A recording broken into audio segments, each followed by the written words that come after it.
Welcome to the Butts of the Seats podcast, episode number 103. We back, baby! I know, we're back doing our usual stuff. No more of this 100 episode bullshit. Oh, I need to go get us shots. Please don't. Never again. That was so many shots back to back, and then you're like, oh, the Patreon, we need shots here too. Yeah, it Stop. was, I guess, 5 In a episodes row. in a row. It was a lot. Like, I love the 10 episode thing, but I was worried to the point where I was like, we're doing so many shots that by the time that we stop, we're gonna have one episode break, and then it'll be episode 110 again. And I have to do it again. So this is going to release the week after WrestleMania. Woo! How did you love watching Cody finish his story? I already did this joke on the Impact one. Well, we're doing it again. No, today we're here to talk about some WCW Monday Nitro. It's been a minute. I almost pulled Ready to Rumble. It was like Monday Night Nitro. How long has it been since we've watched Nitro? About 2 months, a month and a half. It's been a while. My notes said the last time we sat down and watched was January 17th. Well, that was Nitro, not WCW. Nitro, yeah. Thunder was a little bit later than that, but not by much. So, how much of a recap did you really need for this? Less than I thought. But give a little one for the listeners. So, in short, basically all you have to know is that David Arquette has become the WCW champion. Hulk Hogan and Billy Kidman are feuding. Big air quotes. And there's going to be the Ready to Rumble Doomsday cage match at Slamboree. I think it's just because we've watched so much faff in between this Thunder and this now Nitro. I thought the cage match already happened. Well, you did see a different triple-decker cage match. Yeah, exactly. So in my head, we've already seen the triple-decker cage. It's done. We did that. We are also about 6 days away from the next pay-per-view, which is Slamboree. Yes. So this is the go-home show for that, too. After all of that, we have one episode until a pay-per-view. Yeah, there's 10 matches apparently in the pay-per-view. Only 5 get TV time during this show. And part of that, apparently, is because Booker T gets injured on a house show and he won't be able to work the pay-per-view. Oh. He's not out super long-term, but he's not on the... He's not facing Scott Steiner. That's kind of a bummer. Yeah. I always like watching Booker T. Even though he's done a heel turn in your heart in 2024. I just don't like his show. I know. And that's not really a hot take. Ironically, because of his hot takes. Well, Emily, let's get into the show. It's the May 1st, 2000 WCW Monday Nitro, live from Birmingham, Alabama. I feel like they could have had a lot more fun with the fact that this was in Alabama. Like, they love their dumb Southerners joke. They love their incest jokes. Alabama is, like, usually the butt of those jokes. They could have done that, and they really didn't even touch it. Which, like, I am impressed at their restraint, but I'm shocked. Shocked that Mark Madden didn't have anything to say about, like, loving your cousin. Yeah. So we open with the set of 3,000 Miles to Graceland, where Courtney Cox is scolding new WCW champion David Arquette. They don't make it entirely obvious that this is the movie set. There's a little graphic at the bottom. Oh, did they? I didn't see the graphic. Yeah. But this could have just been the back parking lot of whatever arena they're in Alabama. But Courtney Cox, her hair... So, I'm a huge Friends fan. I grew up on Friends. My family is very, like, intertwined with Friends. Like, we are a very Friends-centric family. I saw Courtney Cox's hair, and I was like, what season of Friends does her hair look like that? And so I was going through it, and I'm like, okay, 2000 would be season 6, but her hair didn't look like that in season 6. And then they said, like, from the set of this movie. I'm like, oh. Why am I even racking my brain? She's wearing a wig, like... So they don't really note that, like, David Arquette is also in the cast of this movie. No, it looks like he's just kind of hanging out on set with his wife. Yeah. It doesn't look like he's working. I did look it up. It has a 15% on Rotten Tomatoes. Ooh. So watch it on Patreon, right? Maybe. Good. By the time we have an opening for another movie, you're going to forget all about this. We don't have to watch Hogan Knows Best. You've already advertised Well, it. too bad. There's a graphic. They can make it a one-parter. It'd just be a long episode. We then get the Thunder recap, and then we get DDP's car of him, Canyon, and David Arquette. It's cut off by Russo's limo. It's just general heels there. Couldn't really see who was all there, because almost immediately, Hulk Hogan comes speeding in and rams the limo with his car. This happened so quickly that I couldn't take note of who was in either car. I couldn't take note of who was down there. I just said it was a Sharks versus Jets moment. A little bit. It was like... One car rolls up, the other car rolls up, they all get out, they start like, hey, what the fuck? And then Hogan just blares his car into somebody else's car. Then chaos ensues, as if chaos wasn't already ensuing. It's a pretty good limo because it kind of didn't take all that much damage. Like, it wasn't visually spectacular. Yeah, I mean, we should take note of what style of car it was. Very, very family safe. Everyone brawls, and then we get the opening pyro. If that's the energy we're going into this with, woof. Yeah, I guess we should say this was not our best foot forward back. No. On commentary, Tony Schiavone mentions that, yes, David Arquette is the champion, and Mark Madden talks about how a bunch of legends are upset, which does echo some real feelings from people. I mean, yeah, I believe that, but throughout this whole episode, even David Arquette is like, why am I the champion? Why am I here? And to capitalize on all that, we're going to open with Crowbar versus Norman Smiley. Listen, I'm not mad, but also why? Yeah. And Norman has brought along his mystery partner, but the mystery partner is hidden underneath a local mascot costume. So what is the whole thing about the mystery partner? Why are we, like, advertising a mystery partner? I think it was to, like, level the playing field between him and Terry Funk. I don't remember any of this being set up. It was very much in passing. Okay, because they were like, oh, and here's his mystery partner.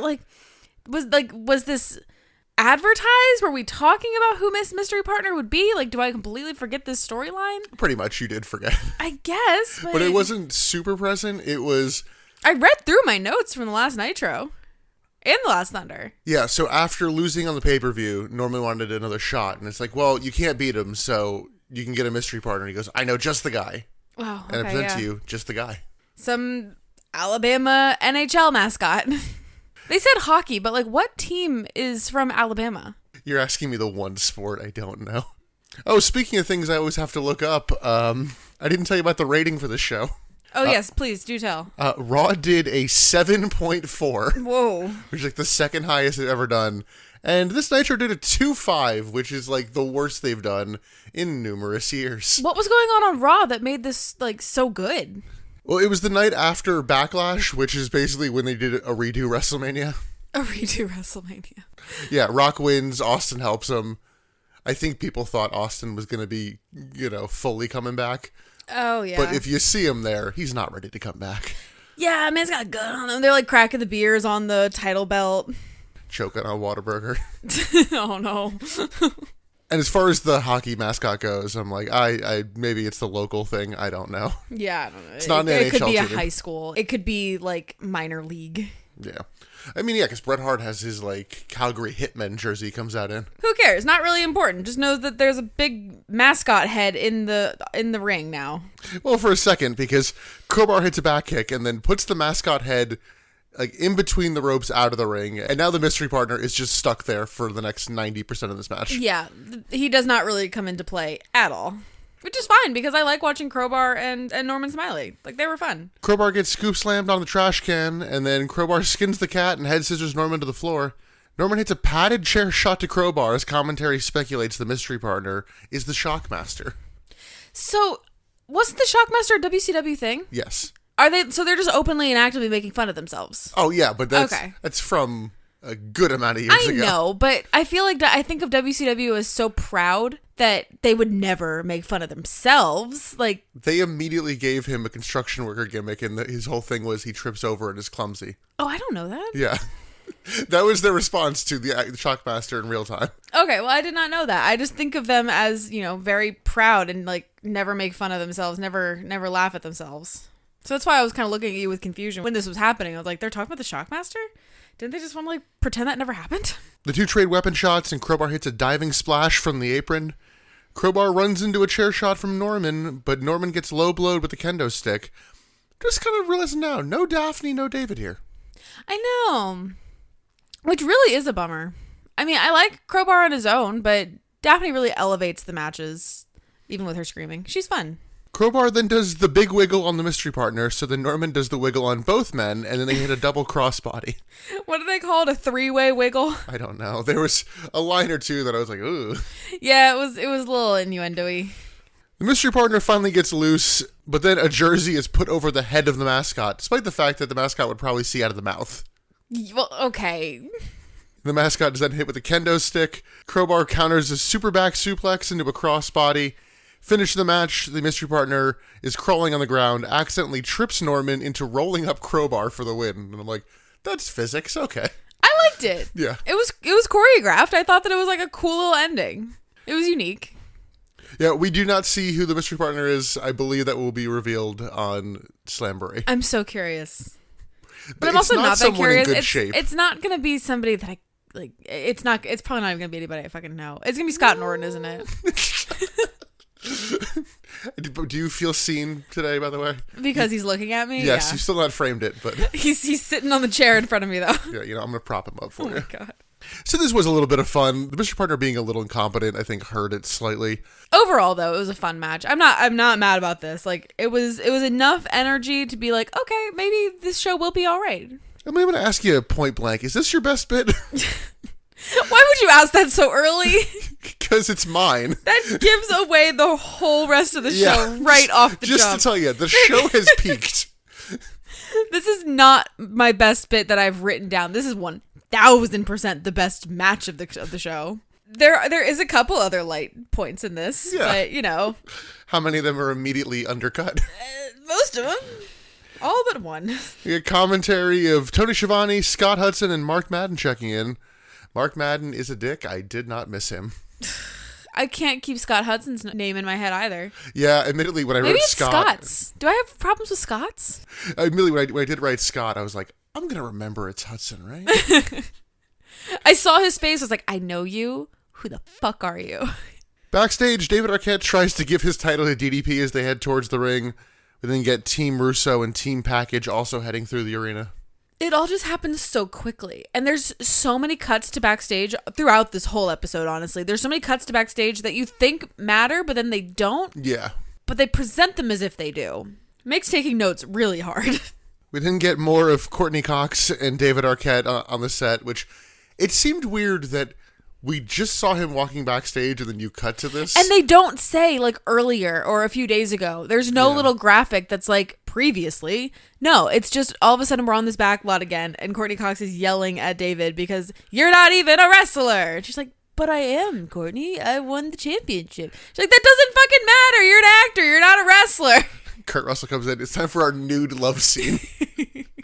It's like just highlighting that David Arquette's a little bitch. And it's like, hey, I'm the champion. And Kurt Russell just laughs in his face, which is funny. However, that is technically your champion, so not even the people in his industry respect him. So isn't it all great? I appreciated Courtney Cox being the voice of like, David, what the fuck are you doing?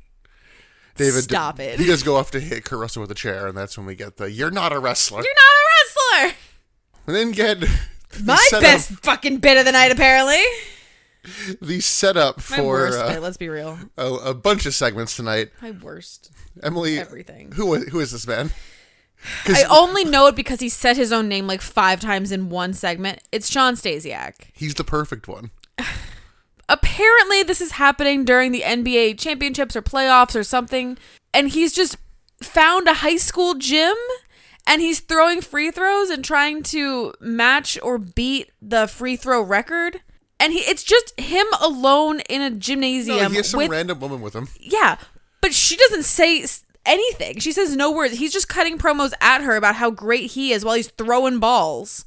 Why are we here? Yeah, why do we care? This is literally just a ripoff of the old Mr. Perfect vignettes they would do, where he like throw it like behind the back and sink the shot, and that's better. He'd be able to like throw a pass and then catch it, and people are like, wow. But it was literally just like, throw a free throw. Oh, you see, that's why I'm the best. Sean Stasiak, I'm basically perfect. Look at me, I'm Sean Stasiak, I'm perfect. Every throw. But hey, look at me. Make the throw. I'm perfect. Make the throw. I'm Sean Stasiak and I'm perfect. Like, shut the fuck up. So his goal is to break the free throw record for most consecutive free throws made. Okay. I'm sure the fact that we're cutting away from this means he totally made all of them during the times in between. Well, of course he did. He's perfect. He's Sean Stasiak, and he's perfect. I swear, we hear him miss one later when it cut away. But we didn't see it. No, he actually does sink the first one. I was like, I wonder how many takes we had to do of various. Yeah. It's amazing what you can do with a pre-recorded segment. Even then, we'll get to that at the end of the show, but Thunder's pre-recorded, and they still were struggling. Oh, that's fair. We then get David Arquette, DDP, and Canyon coming out to the ring. David is wearing a ridiculous suit and says that Birmingham is his wife's hometown. I don't know that's for true, but probably. If he's saying it, I probably believe it. Why would you lie? David acknowledges that he's not a wrestler, and so he is going to relinquish the belt. He's like, no, it should be held by, like, real wrestlers. Yes. Like Canyon, DDP, or Booker T. I was like, oh, weird, he got a mention Yeah, here. why did he get a shout out? I don't know. Maybe just David Arquette likes him. I mean, he's right. David Arquette is correct. Arquette says the main event of Slamboree will now be for the vacant title in that triple-decker cage. I noted Team Dickhead comes out, which is Vince Russo, Eric Bischoff, Jeff Jarrett, and Kimberly. And they also bring out Liz on a handcuffed leash. Yeah, I forgot about that part, honestly, because Vince Russo won Liz and she's his property. He didn't win her. She's under WCW contract, not Lex contract. But he is connected to her the whole time, and then he uncuffs himself and cuffs her to the ring ropes. This is so strange. This just feels icky throughout, and there's no real reason for it. Jarrett says that Arquette doesn't make the rules, and since David crossed the line, he's going to be treated as a wrestler. Then Eric Bischoff announces that the triple-decker cage is now going to be a triple dance. A triple dance. Yeah. That's what they call it. Their verbiage is a three-way dance, but WWE is the triple threat, and he managed to hit both. Triple dance. A three-way dance versus a triple threat. Like, three-way dance sounds silly. Lex Luger then sprints out to the ring to save Liz, and Russo just takes her and leaves, and then, like, oh, okay. Like, the segment's still going after that.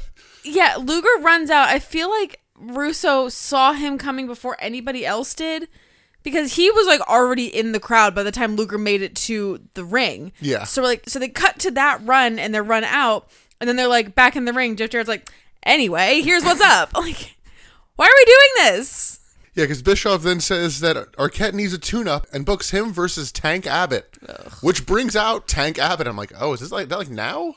Oh, we could only be so lucky. DDP then says that Eric Bischoff, you really don't have to work at it, do you? You really don't have to work at being an asshole. And Bischoff's like, no, I don't. I'm great. At least he knows it. Tank Abbott then has a mic, and I'm like, oh, no. There's no light behind his eyes when he speaks. He just memorized some words and is now reciting them for you. He's not performing. He's just... There's no passion. I can't even say there's no passion. There's literally nothing. There's no life. This man is lifeless. It's just, like, weird to watch. It's kind of like watching a middle schooler in a play where, like, their mom made them sign up. They didn't actually want to do it. So they just memorize the lines and they're like, look, Mercutio, there he goes. So, do you remember the thing from a couple of years ago of, like, Ian McKellen crying while making The Hobbit? Because it's just, like, he's alone in the room. It's like, what has this all become? No. Oh, yeah, because he's the only one there because now everything's, like, green screened. Oh, wow. No, I have not seen that. I was going to say, what's going to make him cry more? That or having to work a scene opposite Tank Abbott? What is this business become? Ian McKellen will quit. So everyone starts brawling. Security comes in, breaks it up. Tank Abbott then offers like a stipulation for a match of DDP versus Tank Abbott, where if DDP wins, the advertised David Arquette versus Tank Abbott match doesn't happen. And if Tank wins, that match happens, making the bet pointless. It's the way Emily bets. Okay, we haven't made a bet in a very long time. I'm not good at betting. I don't gamble. I don't do any of that because I know I'm not good at betting. You don't want to gamble with me because I'll cheat. I'll cheat. You want to play 21? So we have a match or two set for later. None of these are our main event. Nope.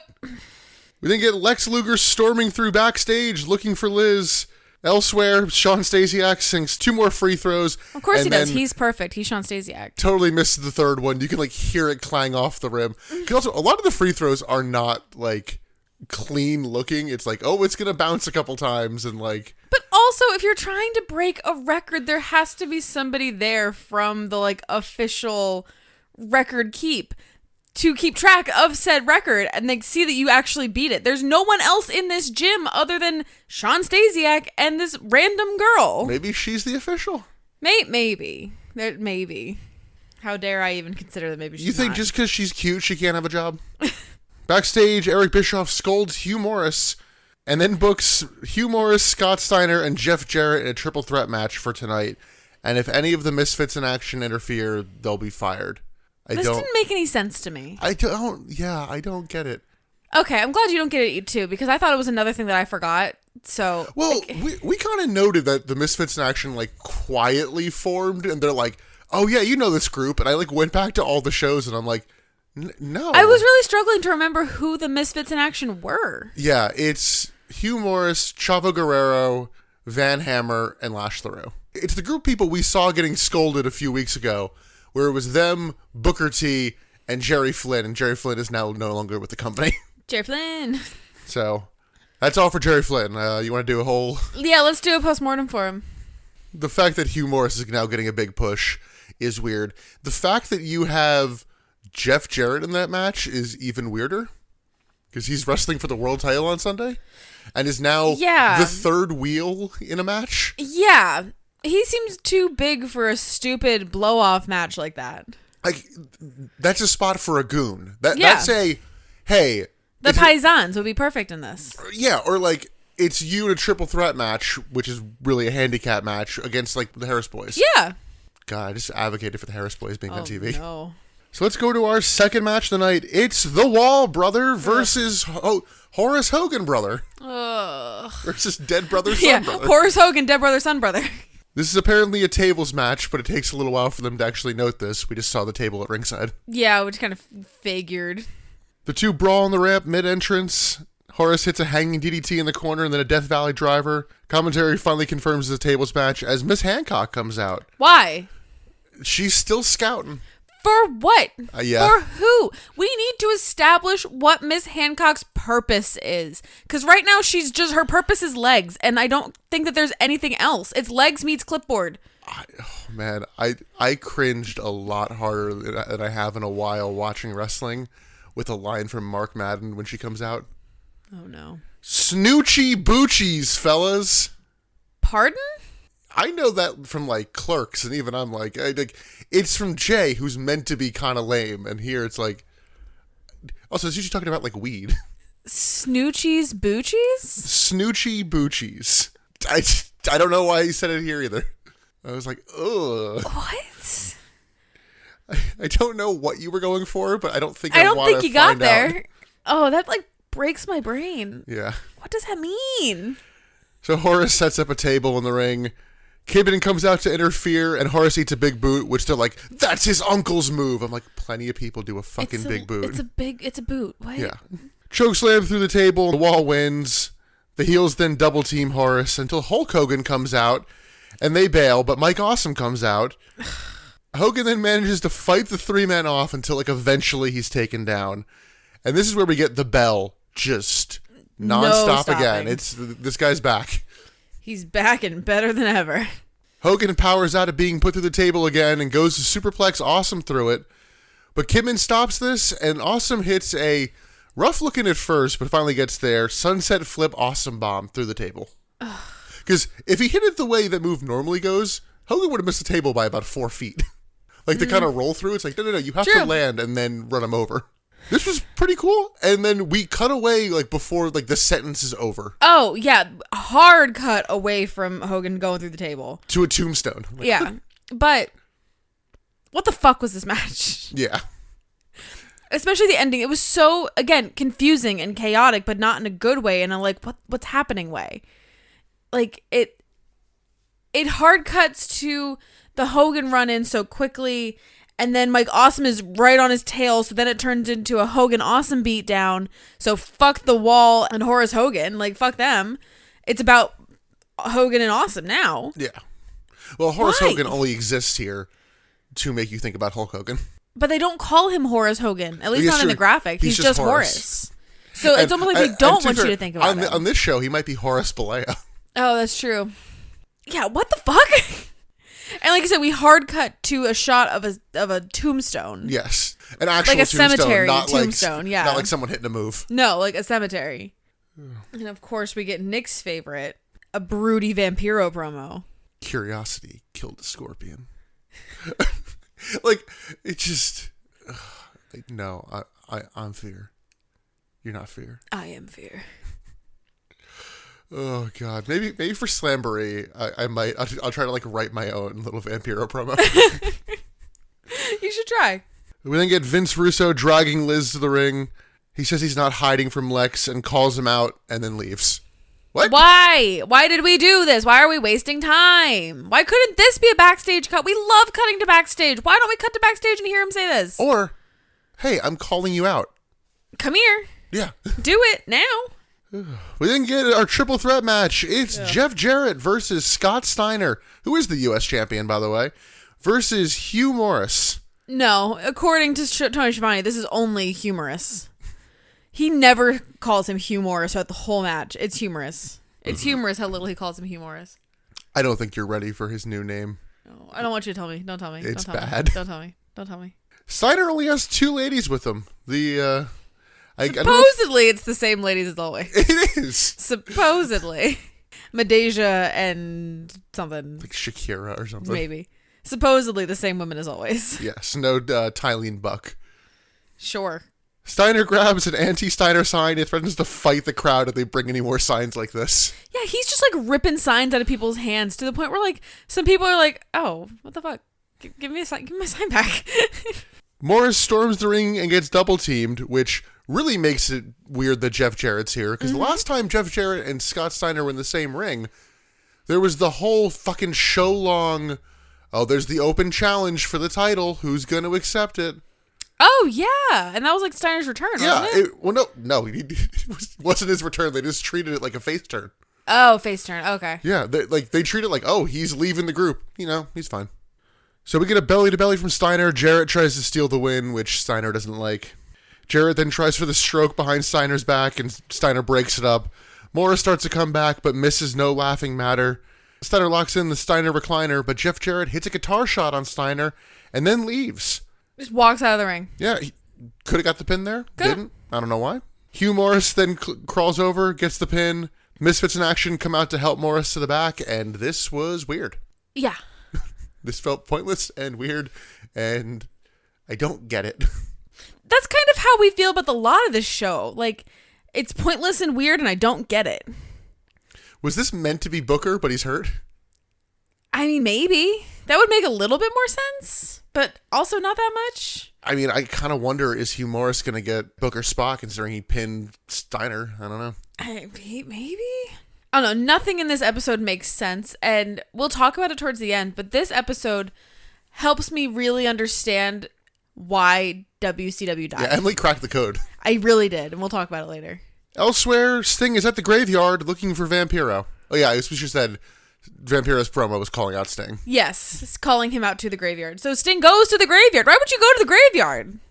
I also didn't figure this was happening in real time until Sting showed up. Yeah, right?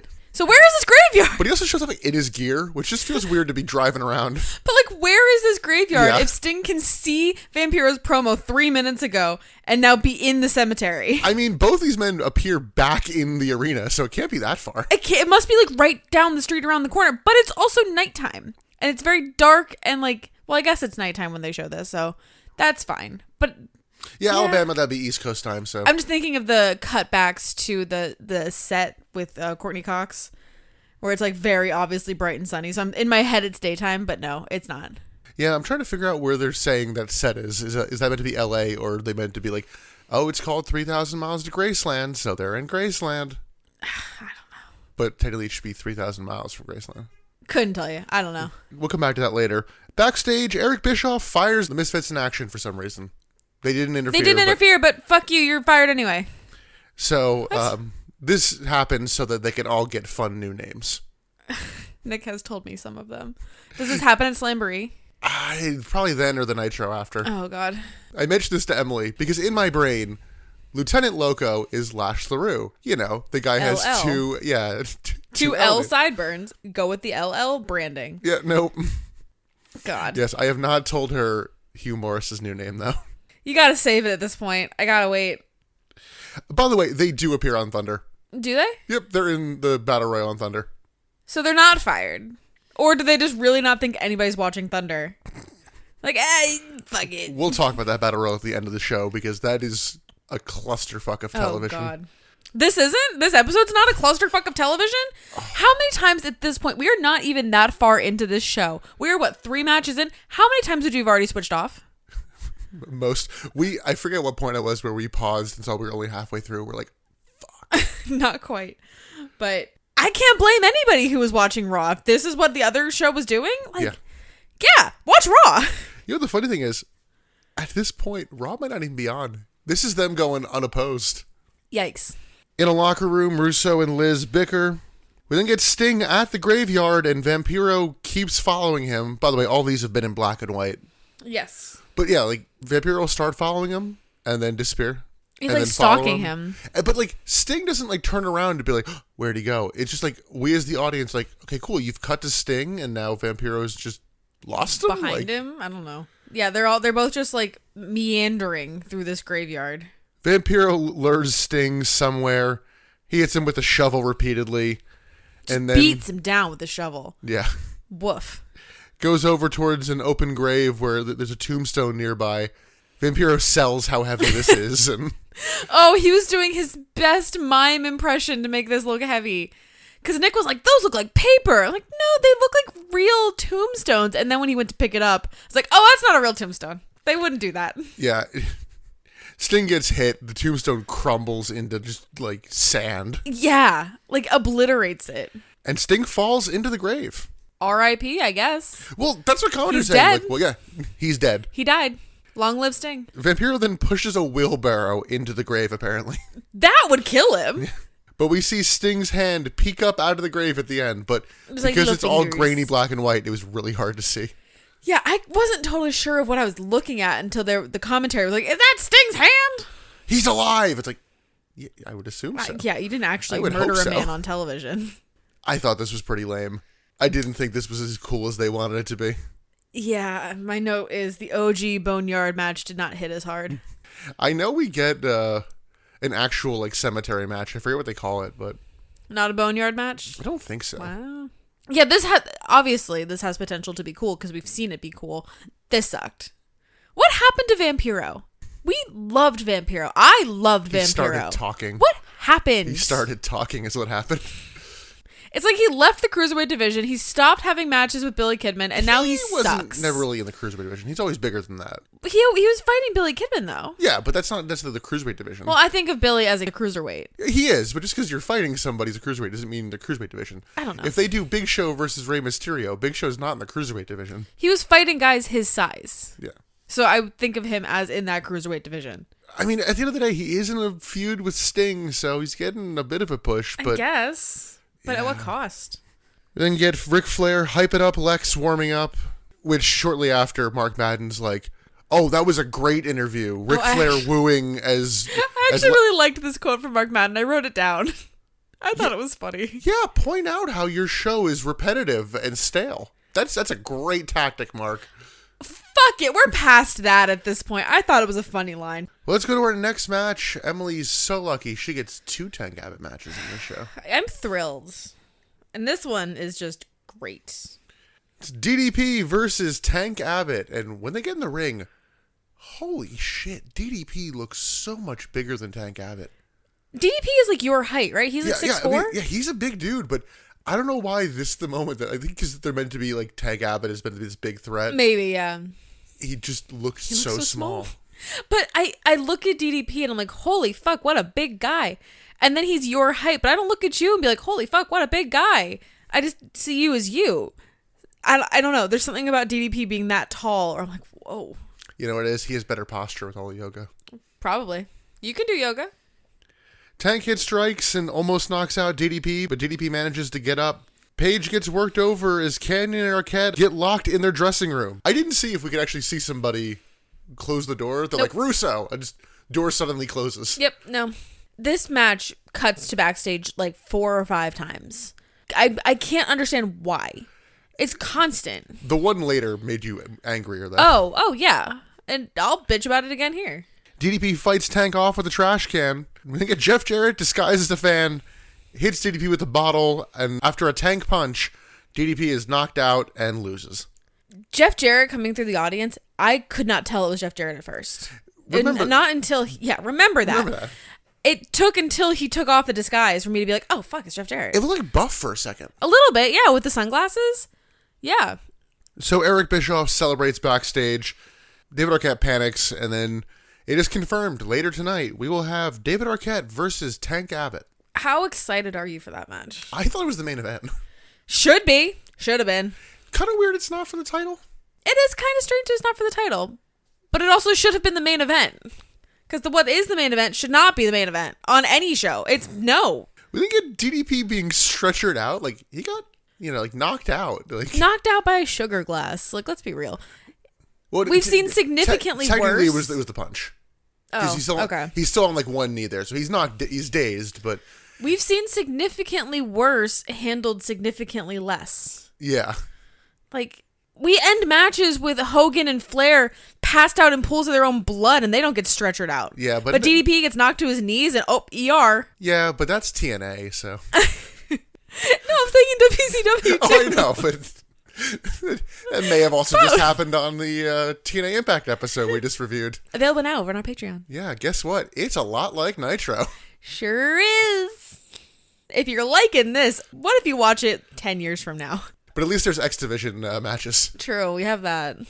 Much like WCW. Hey, there's this one division of the smaller guys. It's great. Sometimes, if they're allowed to be. We then cut backstage to just a random shot of Hulk Hogan and Mike Awesome still just punching each other. Yeah. That's it. So far we've seen them brawl backstage in the, like, parking garage area, wherever the hell they were. Then I guess they stopped. Hogan came to save his nephew. Awesome then came out and they brawled. And I guess we never really saw what happened at the end there because we cut away so quick. I guess they never stopped brawling because they're still just punching each other in the back. We didn't get Kidman coming out to the ring. No Tori. Kind of weird. I do miss Tori. Even Contrary was like, where's Tori? That's true. We got Stacy, but no Tori. Kidman asked for a thank you from the fans, and he wants respect, and notably calls Kevin Nash a washed-up piece of trash. I'm sure that'll go over well for him. Kidman says he'll finish off Hogan on Sunday and then offers an open challenge for tonight. We cut to backstage for some reason to see Terry Taylor with Kevin Nash being like, I think you should go out there. I think he's calling you out. Yeah, like, Nash takes some convincing. But why do we need this shot for exposition? Yeah. Why can't we just be in the ring with Billy Kidman and then Kevin Nash's music hits? Why do we need to see that Kevin Nash is watching TV backstage? There's no reason for that shot. Needing to be talked into. He's like, I don't want to fucking work. He doesn't even have, like, he doesn't have to come out and be like, let's have a match. He can just come out and be like, promo with him, like promo brawl. Be like, dude, shut the fuck up. Like, we don't need a brawl. I don't want to fight you. Like, you suck. I don't know if I want to hear that promo because it's just going to be Kevin Nash burying Billy Kidman for 5 minutes. But that's kind of what he ends up doing. So, what's the difference? Why do we need that shot? There are so many extraneous shots from backstage that mean nothing. Also kind of kills the quote-unquote surprise. Yes, I mean, it kills any build-up. Why are we going backstage so much? Like, the only way that works is if you have somebody else, like, kind of see Kevin Nash and go, no, he's mine. I mean, maybe. Like, that's the only way that shot works. Maybe. So Nash finally comes out and Kidman attacks him, getting in the ring. Nash immediately gains control and gets Kidman in the corner. Yeah, just buries him. Kidman begs off like a little bitch. Like, oh no, please, sir, stop. I didn't mean it. No. We didn't get Conan and Rey Mysterio coming Rey out. Mysterio's back! You did not recognize Rey. No, he's in his Eminem era. Yeah. Bright blonde bleach hair. But he's back. I'm actually really excited to see Rey Mysterio. And how long did that excitement last? It will carry over. It will be a carryover excitement. I'm happy that he's back. Don't undercut it yet. He gives me hope for the smaller guy division. We're going to see some flippy shit. Regardless of the bad match that Rey Mysterio gets booked into, he's going to flip, and it's going to be good. I don't know when the hell this Cruiserweight Tag Team title happens.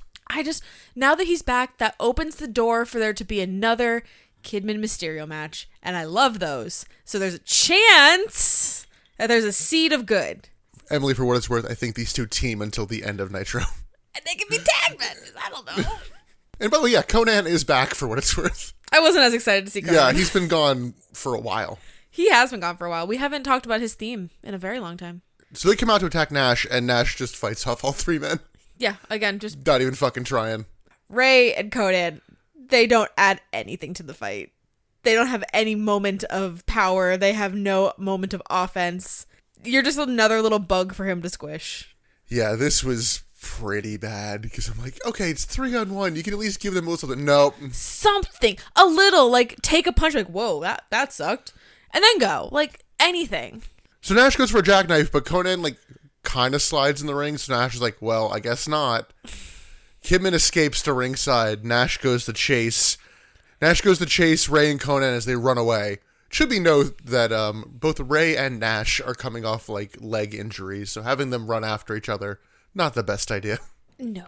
Ray and Conan then try to speed off in, like, Conan's car. But there's something blocking it. But the exit ramp is blocked. Yeah. So they get about 15 feet. Nash goes to, like, steal someone else's car and then goes, wait, I don't need to. And just, like, goes over to the car. Yeah, it looked like this was supposed to be, like, a car chase moment where Conan and Ray get into their truck.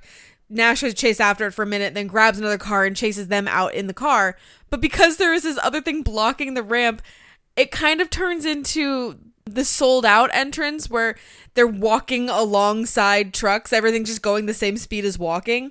So they try to drive off in the truck, Conan and Ray, and Nash is just like walking behind it like, oh, I can just grab you out of the car, I guess. But also kind of turns into the game I play with my parents' dog, where it's like, all right, I'm going to go around one side of the table and you got to run around the other side. Yeah. Because we go to commercial as Conan tries to do something with the truck. I don't know what it was, but back from commercial, Nash has just, like, killed both men. Ray is hiding under a car. Conan's passed out in the front seat. And then Nash, like, destroys starts to the car. smash the windows, yeah. That's it. Why did he feel the need to smash the windows? Because fuck you, that's why. Fuck your joy. You made two returning stars look like a complete joke. Yeah. And I would almost get this if the people they wanted to walk out on were still the people in charge. Because now I'm like, is this their punishment for wanting to leave and then not leaving? Yes. But I'm like, it's different people in charge now. Doesn't matter. They wanted to get out, so therefore Like, they're not with the team, brother. That's like the only reason I can 100%. even fathom is, oh, you wanted to leave? You can't now be a little pawn in our game. So, Filthy Animals having a great first night back. I'm still excited at the prospect of Rey Mysterio being back in the ring. I'm hopeful, and I'm going to hold on to that.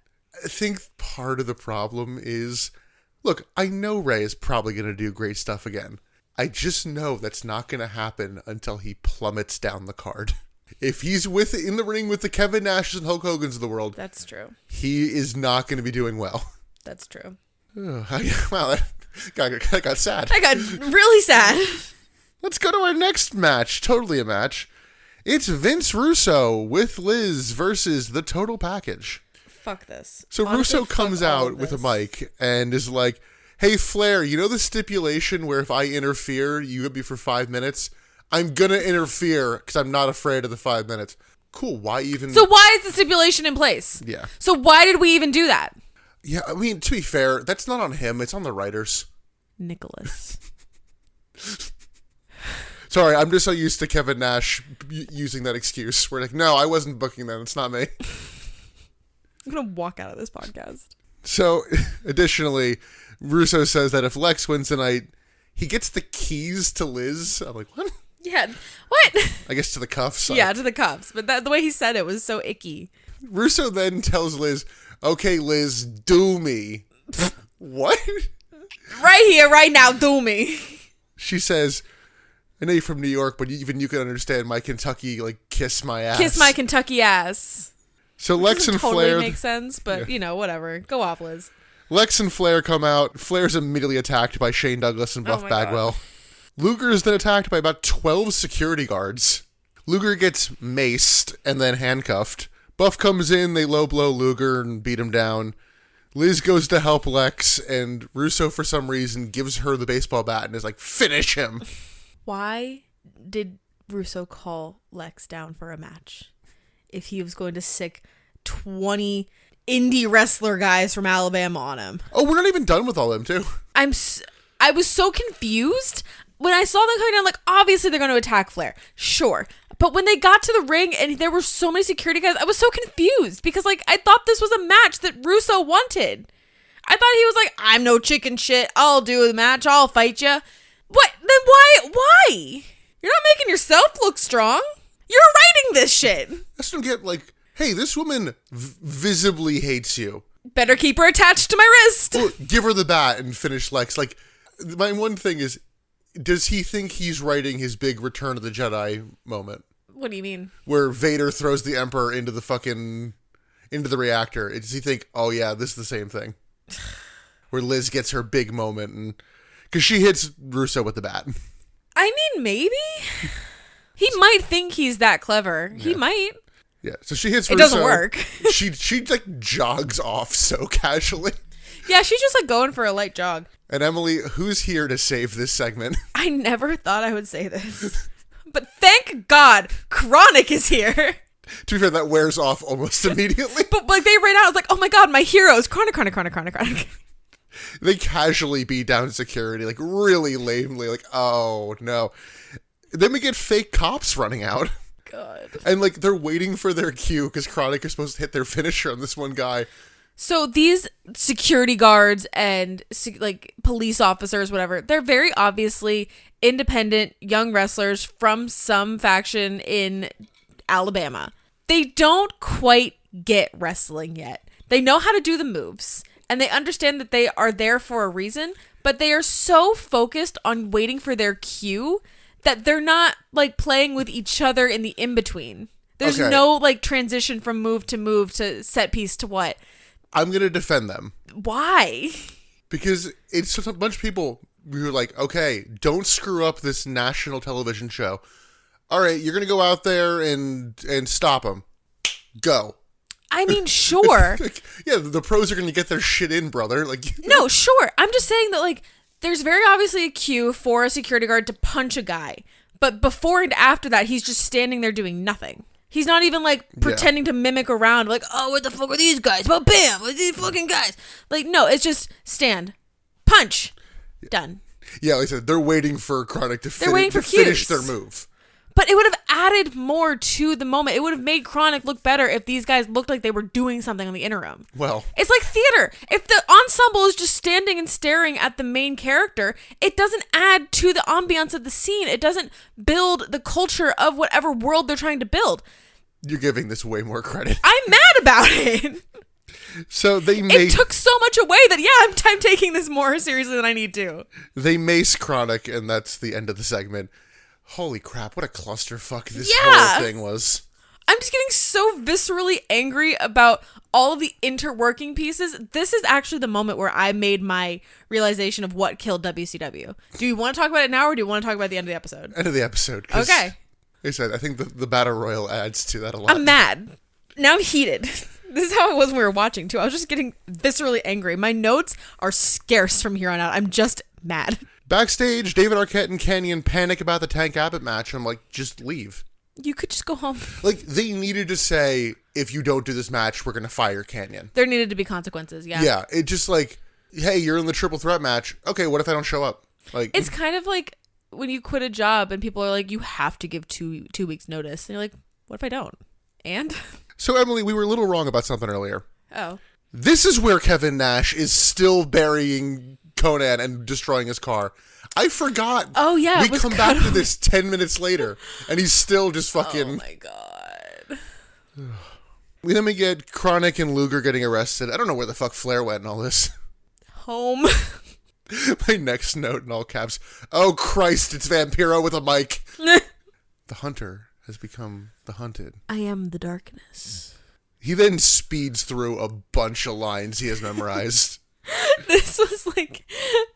I keep likening it to high school and middle school theater, but this was so middle school theater where like he memorized a monologue and he's like, if I don't say it really fast, I'm going to forget it. Sting, I'm the monster you should have been. I'm True Darkness. He does call himself an anti-hero here. Vampiro, the anti-hero? It's me. Hi. I'm the darkness. It's me. It's not easy rooting for him here. It's exhausting rooting for the anti-hero. And by the way, the whole time he's doing this promo, his like entrance lights are still going, so it's like red and green alternating. Yeah, he's trying to be edgy. Because then we get some thunder hitting, and we get Sting's lighting, and we go up to the stage, and Emily, what's there? Nick, it's a bird! It's the bird! There's a bird! Honestly, I could. Sorry, I lied. Obviously, this is your best bit. Forgot about the bird. It's really sad how much a bird can save a wrestling show for me. So is this show themed, Emily, because there's a bird? This segment's themed. Well, admittedly, I think I forgot about the bird because right after, Sting rappels down from the ceiling and lands super hard. And, like, I'm looking at his fucking harness. I'm like, that's...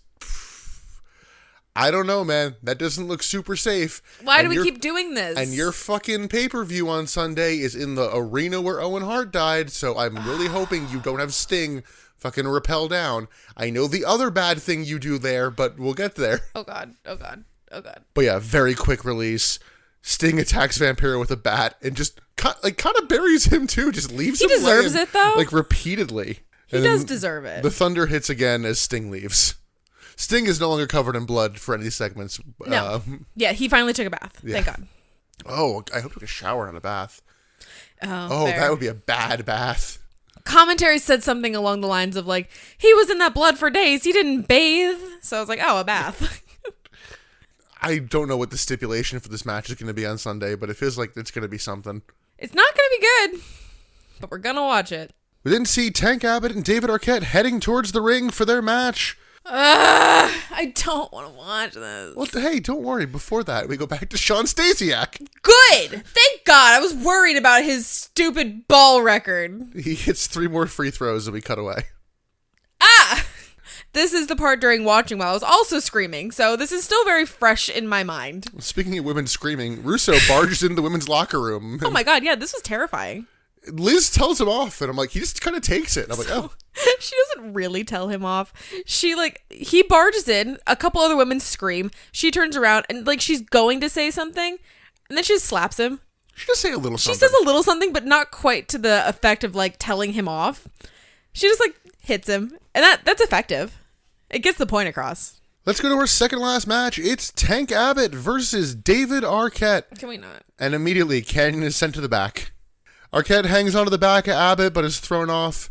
Abbott safely slams Arquette around, and I'm like, okay. Well, at least he's a good worker, but, like, well, no. Arquette tries to spear Abbott, but is caught. We then get DDP arriving back in an ambulance. He appears from the driver's seat. He's driving the ambulance that took him away. And not only, they tried to sell it as like, he stole the ambulance. No, he didn't. The EMTs are in the passenger seat. He just was like, hey guys, can I drive the ambulance? And they're like, yeah, sure, Dallas, take the truck. And they're just along for a little joyride. Because they've done this angle before where I think it was Hogan stole the ambulance that he was carted away in. Yeah. But the EMTs weren't in the ambulance that time when he reappeared. This time, they get out with him. Remember that time they barred Hulk Hogan from the building and then he just stared at a cop and was they like, let him in? Fair enough. Understandable. Have a nice day. So DDP's music hits. Then we cut to Eric Bischoff telling Jeff Jarrett to get to the ring. And while that happens, we miss the Diamond Cutter on We missed the whole reason DDP is here. DDP pulls David Arquette on top of Abbott, and Arquette wins. Why did we cut to backstage? Jeff Jarrett doesn't even run out. No. Jeff Jarrett has no part in any of this. Why did we cut backstage? What did that add to the fucking show, Eric Bischoff? What was the point? We missed the whole reason the DDP was here. We missed his whole rundown. We missed a Diamond Cutter. We missed him entering from the audience. Like, we missed all of it. We had to see it in the replays. But, of course, we had to see Jeff Jarrett having a chat with Eric Bischoff. Thank God. Why? Why? I feel like you've absorbed some of my anger. Now, there was the most compelling part of the show here. What?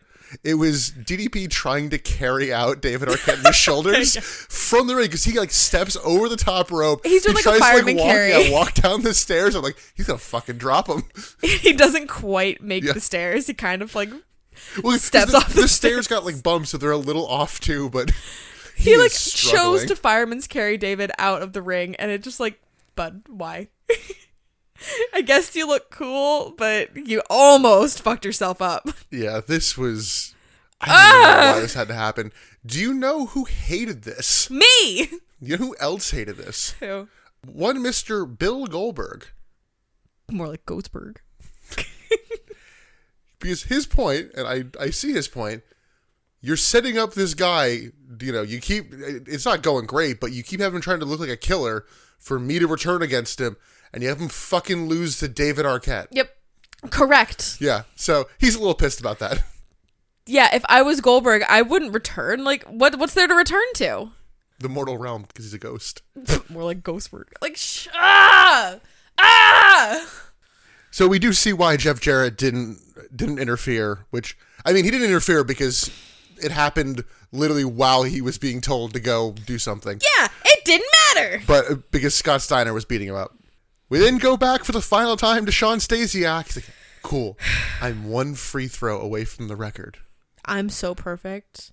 This is the most perfect record break I've ever had. This is perfect. I'm Sean Stasiak, and this is perfect. So Kurt Hennig comes in to block the shot and attack Stasiak. Just fucks him up. I fucking love this. It was so simple.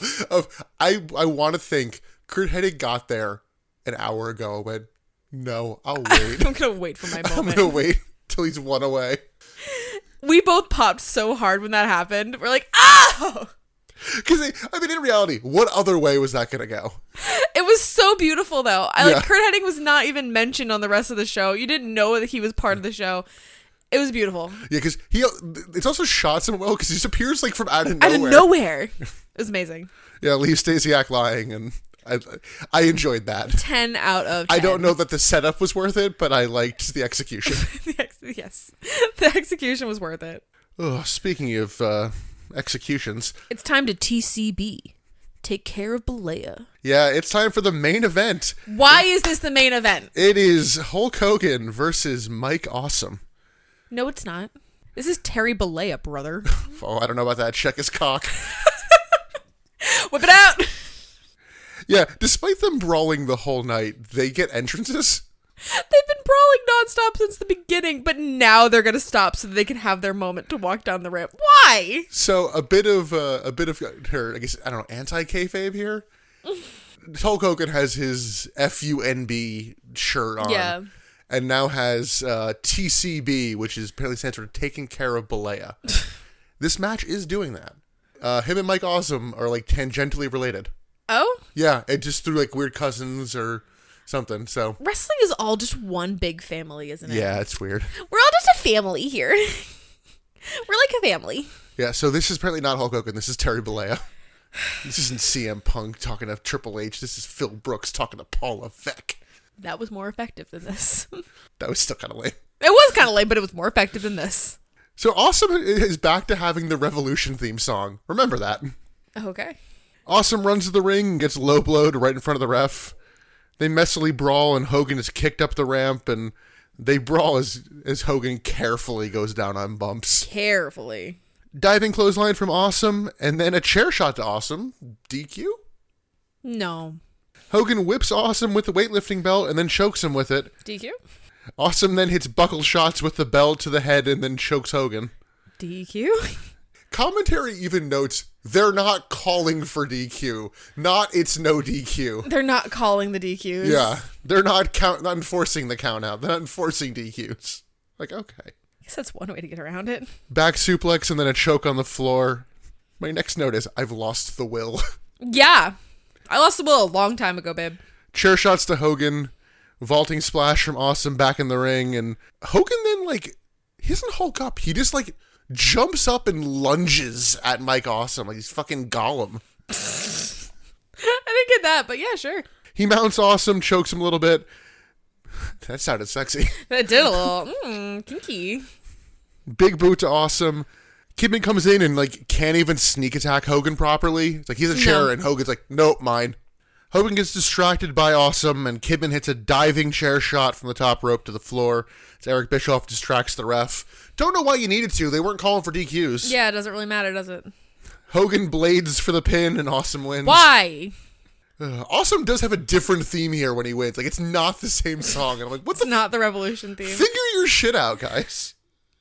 It's like the music guy is just hitting random buttons backstage and he's like, no one's gonna fucking notice. Hogan then powers up a bit, hits Awesome and Kidman with a chair, and they bail.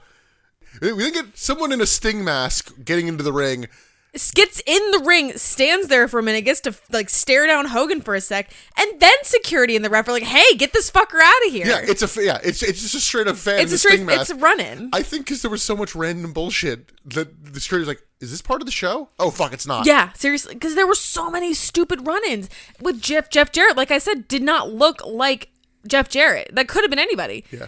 Well, the fan gets out just in time because Hogan's sitting in the middle of the ring and gets the blood dropped on him.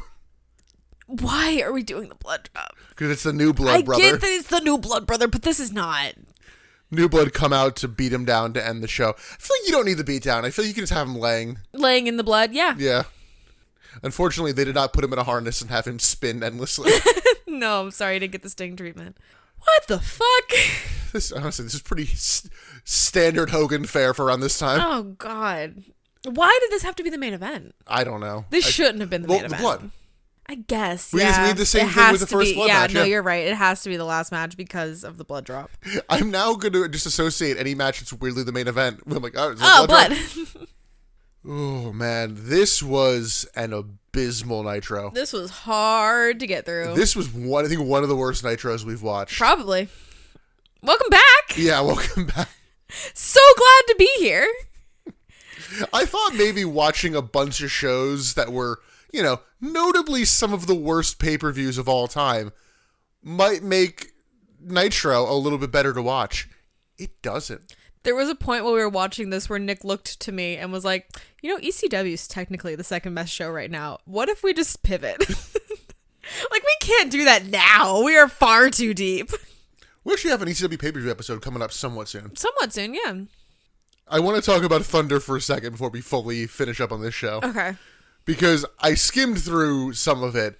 It's a lot of let's get everyone from both factions in the ring and on the ramp and talk. And Chronic has joined the Millionaires Club, apparently. Why? Because they're against the New Blood. It's probably calling it the Millionaires Club. Yeah, they're not. But the big thing of note was that there was a number one contenders battle royal in that the winner gets the world title shot at the next pay-per-view, the Great American Bash. Oh, we're way planning ahead, aren't we? We'll see if it sticks. Because this battle royal goes for about 20 to 25 minutes. Jesus. And I don't think anyone gets eliminated for the first 10 minutes. Oh. And it's like 30 people in the ring, so they're just mindlessly brawling around. People randomly join the match halfway through. Huh? Like the Misfits in Action show up. Medusa, Asia, and Mona come out. Wait, what? Yeah. Which Medusa and Asia come out, and they're like, that's Mona! And they keep calling Mona, and they're like, nope, that's not. That's Asia. And then Asia's Mona, still around? Why are the women here? And then to add to it, we get some sort of car pulling up. I forget if it's like a Hummer or a limo or a Hummer limo. And we just get a shot of someone's legs walking towards the arena. And so Stacy. Commentary's like, look up. Why are you hiding this? And the person who comes out to be part of the Battle Royal is none other than, in his final WCW appearance, the Macho Man Randy Savage. What the fuck? Wait, why? I don't know. So he, at one point, goes through the middle rope and is never eliminated from the match. Bret Hart runs out. What? Hits Hogan with a chair. Hogan rolls under the bottom rope. He's never eliminated. Bret Hart just leaves then. Ric Flair wins, so apparently he's the number one contender for Great American Bash. What the fuck? Last eliminating Shane Douglas. Okay. And as part of this, DDP and Jeff Jarrett eliminate each other. And they go to brawl up the ramp, and they have this big end spot where apparently they're meant to go through this trap door as part of one of the stage panels. Mm-hmm. I guess the rest of the roster wasn't told. 'Cause apparently Asia almost falls through this at one point, and David Arquette does fall through it. So they completely fuck up the end of the show spot. Oh my god. So it just kind of ends with DDP in a hole, Jeff Jarrett overlooking it, and Randy Savage and Hulk Hogan just looking at each other like, this guy, hey. What the fuck? So Thunder's going great. Oh my god. So I think that actually enhances my reasoning for why WCW dies. Yes, I'd say thoughts on the show and then that. The show was abysmal. The show was fucking terrible. Yeah. It was almost laughable how bad it was. It was not quite so bad it's good, but it was so bad it's funny. Which is a very strong distinction. Yes. So you think you have an advanced copy of the autopsy? I think so. I think the death of WCW is not any one person's fault. And we've already kind of had that establishment. Like, it's no one person's fault. It's multiple people's fault. But it's not. It's ego. Ego kills WCW. It's the egos of the people in leadership. I'm not just saying Vince Russo and Eric Bischoff and, executives. I'm saying the egos of those people along with Kevin Nash, Hulk Hogan, Jeff Jarrett, like the other big name guys. Their egos are so high and so elevated that they think that they can do no wrong. They think that they don't have to plan their matches. They don't have to think through a storyline because you're going to watch anyway. So it doesn't matter what we do. Their egos are so inflated that is what ends up killing them. The people that should have these inflated egos over on WWE, they're not succumbing to that. The Rocks and the Austins and Triple H, they have these egos, but they're not letting them completely destroy what they're doing over there right now. WCW is. It is ego. Ego kills WCW. So related to ego, I think this is a good note to end on before we go to our final bit. Around this time in the Wrestling Observer, they gave the results of their latest online poll. One of the questions was, will Eric Bischoff or Vince Russo hold the WCW title before the end of the year? 58.9% voted yes. 17.1% voted no, they'll want to, but be fired first. 5.9% voted no, they'll want to, but Goldberg will refuse to do the job. And the last 18.1% was no, because it'll hurt the credibility of the title. Well, they don't give a shit about that. That's dead and gone now. Yeah. That's very telling, though. Because it's not just, no, they wouldn't do that. It's, no, they'll want to, but other people won't let them. Yeah. To be fair, almost 60% said, yeah, they're gonna. They're fucking gonna. 100%. Before this thing dies, Eric Bischoff and Vince Russo will both be WCW champions. I can see it. Well, we'll have to wait and see. Until then, we gotta do best bit, worst bit, and MVP. Emily, this was a slim pickings for best bit and MVP, honestly. So I originally wrote down my best bit is the return of Rey Mysterio because it just gave me enough hope to hold on to. So I'm going to stick with that. I think that is enough of a bit. It's like the most minuscule of bits. How am I going to encourage you to give it to the bird? No, I'm sticking with Rey because I think that is the fact that him showing up makes me want to keep watching to see if he does something. That's enough for me. So I know we've been, generous with the term bit, but your one might set the record for... It's the bittiest bit. Yeah, for quickest... It's the bittiest bit. Quickest best bit that immediately goes downhill. It's a bit. It's a bitty bit. I think I'm going to have to give mine to Crowbar and Norman Smiley. I mean, yeah, that's obviously... that's the only match on this card that had any kind of credibility. Emily, your worst bit? The constant cutting to backstage segments. The constant cuts backstage ruined the show, ruined the flow, made us miss important parts of the show because of their egos. Because we had to see Bischoff one more time. Cutting to backstage, worst bit. I'm surprised. I don't know who's actually calling the show. I would like to know. I'm giving mine to Kevin Nash completely burying the Filthy Animals. It goes on for so long and killed the excitement I had. I was like, oh, fuck, it's Ray. Oh. Well. Yeah. All right, and then your MVP, I think Emily? we both agree on the MVP. My MVP's Kurt Hennig. Yeah. It's the only moment in the show where we're like, hey! Wasn't on screen for long, but yeah. He brought the most value to this show. Yes. Oh, man. Oh, what a fucking show. Yeah, that's it for this Nitro, and I never want to revisit this one again. Why would we? Yeah. Next up is Slamboree. Woo! Main evented with the Ready to Rumble cage. Oh my god. Will we get Michael Buffer? No. I think we've seen the end of Michael Buffer, Nick. No, we definitely haven't. No? I know we get more. Does he more win Buffer. the WCW title at some point? No. No, he never wrestled. I just know he's there for certain moments. But if you want to listen to maybe some of more of the backstory for some of the matches, like I said, half the matches didn't get any sort of time on this show tonight. You can listen to all of our back catalog on almost everywhere podcasts are found besides SoundCloud. You can give yourself a little refresher or re-listen to some of our little special bonus episodes. Speaking of bonus episodes, we have like 11 or 12 at this point over on the Patreon now. We do. We are finally back to doing TNA. Finally. We were so excited, and then we just realized it's just WCW Part 2. Listen, it might get better. It might. Over on the Patreon as well. I don't know if this is going to be a selling point for people, but I hope so, because I have made it my mission in the year 2024 to watch all 40 WrestleManias, including the one we're going to in 2 weeks. By WrestleMania 41, you have to watch all of them. I'm still going to make my goal end of 2024. That is my goal. I will take the extension if I need it. But along with that, I'm doing little write-ups on my thoughts and, like, as I'm watching it, what I'm thinking, what I'm expecting, what I'm hoping, wishing, my hopes and dreams for WrestleMania. But that will be over on the Patreon as well. $5 a month gets you an extra 1, maybe 2 episodes a month, because we do them every 3 weeks. And those write-ups. Yep. And Here's the Wrestling, also recently up. Sure is. That was fun. Well, to keep up with all those releases, because I know our graphic is coming to an end shortly. Yeah, we gotta make a new one. How many times can I just repost Nitro, Impact? Yeah.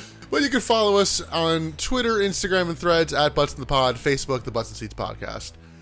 Emily, any closing thoughts before we head on over to Slamboree and end our very busy week of releases? I'm so glad to be back talking about Nitro, aren't you? It's great. We're having a great time over here. What's the worst that could happen to this pay-per-view? Oh, God. And until then, I'm Nick. And I'm Emily. And thanks for listening to the Butts and Seats Podcast. Bye.